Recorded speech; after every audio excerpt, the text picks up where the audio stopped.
بسم الله الرحمن الرحيم الحمد لله رب العالمين والعاقبة للمتقين والصلاة والسلام على نبينا محمد وعلى آله وأصحابه أجمعين أما بعد محترم ناظرین کرام، آج اللہ کے فضل و کرم سے ہم طلبہ کی ایک جماعت جامعۃ الملک سعود ریاض کے باہر تفریح اور سیاحت کے لیے آئے ہوئے ہیں۔ یہاں آپ دیکھ رہے ہیں کہ کھجور کے باغات میں ہم لوگ ٹہل رہے ہیں۔ اس مناسبت سے میں چاہتا ہوں کہ وہ حدیث آپ کے سامنے بیان کروں جسے امام بخاری اور امام مسلم رحمہم اللہ جمیعاً نے اپنی صحیح میں نقل کیا ہے۔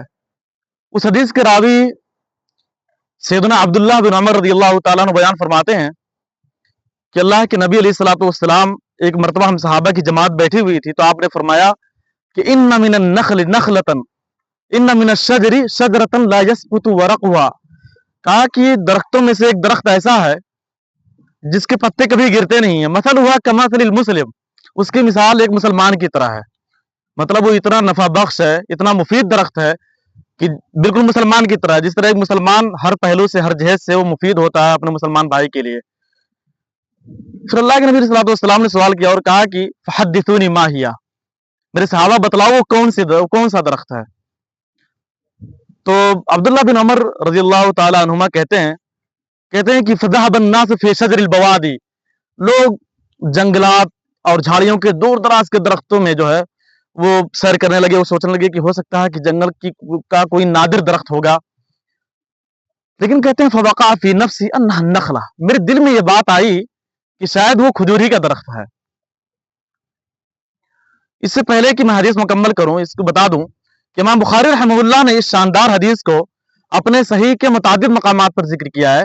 صرف اگر آپ دیکھیں تو کتاب العلم کے اندر 4 مقامات پر امام بخاری رحمہ اللہ نے ذکر کیا ہے۔ کتاب العلم میں باب قول المحدث انبانا واخبرنا وحدثنا، اسی طریقے سے اسی حدیث پر باب قائم کیا باب الحیاء فی العلم، کہ علم کے معاملے میں حیا نہیں کرنی چاہیے۔ باب الفہم فی العلم، علم کے بارے میں سمجھداری ہونی چاہیے، انسان جب جواب دے تو اس کے اندر بھی ذہانت اور فطانت کا غلبہ ہونا چاہیے، سوچ سمجھ کر جواب دے۔ اور اسی طریقے سے کہا کہ باب طرح الامام المسألۃ علی اصحابہ لیختبر ما عندهم من العلم، کہا کہ ایک استاد جو اپنے شاگردوں پہ کوئی سوال جو ہے ان کے سامنے کوئی سوال رکھ سکتا ہے کہ تاکہ ان کے علم کا معیار آزمائے اور جانچے۔ تو ان 4 مقامات پر امام بخاری نے ذکر کیا ہے۔ تو اللہ کے نبی علیہ الصلوۃ والسلام نے جو سوال کیا کہ وہ کون سا درخت ہے، تو لوگوں نے جو ہے جنگلات کے درختوں میں سے نام لیا، کسی نے کہا فلاں درخت ہے، کسی نے کہا فلاں درخت ہے، لیکن عبداللہ بن عمر کہتے ہیں کہ میرے دل میں خیال آیا کہ وہ کھجوری کا درخت ہوگا۔ کہہ رہے ہیں کہ میں نے فاستحییت، میں نے شرم کی وجہ سے بتا نہیں سکا، لیکن بعد میں پھر اللہ کے نبی صلی اللہ علیہ وسلم سے ہم لوگوں نے خود ہی سوال کیا، کہا اللہ کے رسول آپ خود ہی بتائیں کہ وہ کون سا درخت ہے۔ آپ نے فرمایا ہی النخلہ، کہا کہ یہ کھجور کا درخت ہے۔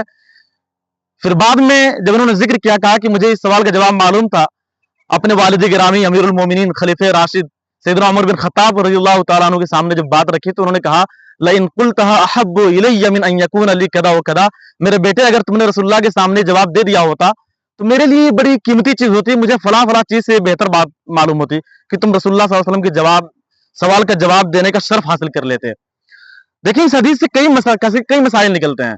پہلی بات تو امام بخاری رحمہ اللہ نے اس حدیث کو جیسا کہ میں نے بیان کیا کہ 4 مقامات پر کتاب العلم میں ذکر کیا ہے کہ علم کے بارے میں حیا نہیں کرنا چاہیے۔ نعم النساء نساء الانصار، کہا انصار کی عورتیں کتنی بہترین ہیں۔ لم یمنعهن الحیاء ویتفقهن فی الدین، کہ حیا نے انہیں اس چیز سے بالکل نہیں روکا کہ وہ علم دین حاصل کریں، یعنی علم دین حاصل کرنے سے حیا انہیں نہیں روک سکی۔ اسی طریقے سے علم کے بارے جو ہے جواب دینے میں سمجھداری ہونی چاہیے۔ باب الفہم فی العلم، عبداللہ بن عمر کو یہ جواب کیسے معلوم ہوا؟ امام بخاری نے جب کتاب البیون میں اس روایت کو نقل کیا تو کہتے ہیں کہ اتی نبی علیہ الصلوۃ والسلام بجمار، آپ کے سامنے نبی علیہ الصلوۃ والسلام کے سامنے کھجور کا گافا لایا گیا۔ جمار کہتے ہیں کہ کھجور کا جو نچلا حصہ ہوتا ہے جب اس کو کاٹتے ہیں تو اس میں سفید جو نکلتا ہے وائٹ حصہ، اسے کو جمار کہتے ہیں اور اس کو کھایا جاتا ہے۔ باقاعدہ امام بخاری نے باب قائم کیا کتاب البیوع میں۔ اسی طریقے سے کتاب الادب کے اندر باب قائم کیا کہ باب اکرام الکبیر، بڑے کا ادب ہونا چاہیے۔ وہ یبدأ بالکلام، وہ جو ہے اپنے گفتگو کا آغاز کرے، نہ کہ چھوٹے جو ہے بولنا شروع کر دیں۔ تو اسی طریقے سے اس حدیث سے کئی مسائل نکلتے ہیں۔ امام بخاری رحمہ اللہ نے اسی حدیث کو ذکر کیا ہے کتاب التفسیر میں، اور کہا کہ کتاب التفسیر میں اس حدیث کو ذکر کرنے کا مقصد یہ ہے کہ الم تر کیف ضرب اللہ مثلا کلمۃ طیبۃ کشجرۃ طیبہ اصلها ثابت وفرعها فی السماء. کہا کہ اللہ رب العالمین نے سورۃ ابراہیم کے اندر جو بات بیان فرمائی، کلمہ طیبہ کی مثال جو شجر طیبہ سے دی، پاک باز اور بہترین اور نفع بخش درخت سے دی، کہا کہ وہ کون سا درخت ہے؟ مفسرین کی ایک بہت بڑی تعداد نے ذکر کیا، کہا کہ وہ جو ہے امام ابن القیم وغیرہ نے فرمایا، کہا کہ وہ کھجور کا درخت ہی ہے جس کی مثال جو ہے مسلمان سے دی ہے. اور مجھے یاد آتا ہے کہ شیخ عبد الرزاق البدر حفظ اللہ کا ایک رسالہ بھی ہے، شاید ان کا محاضرہ اس کو تفریق کیا گیا ہے، تأملات فی مماثلۃ النخلۃ بالمؤمن یا تأملات فی مماثلۃ المؤمن بالنخلہ. اس طرح ہے، اس میں بڑی مفید باتیں آپ نے ذکر کی ہیں کہ ایک مسلمان کس طرح سے کھجور کا درخت کے مشابہ ہوتا ہے، کھجور کے درخت کے اندر کون سی خصوصیات پائی جاتی ہیں اور کن امتیازات کی بنیاد پر اللہ کے نبی علیہ الصلوۃ والسلام نے اس کی مثال ایک مسلمان سے دی ہے. یہ چند باتیں مجھے یہاں یاد آئیں اور میں نے چاہا کہ آپ حضرات سے شیئر کروں. اللہ رب العالمین ہم سب کو علم نافع کی توفیق عطا فرمائے، حسن عمل کی توفیق عطا فرمائے، آمین. وآخر دعوانا الحمدللہ رب العالمین.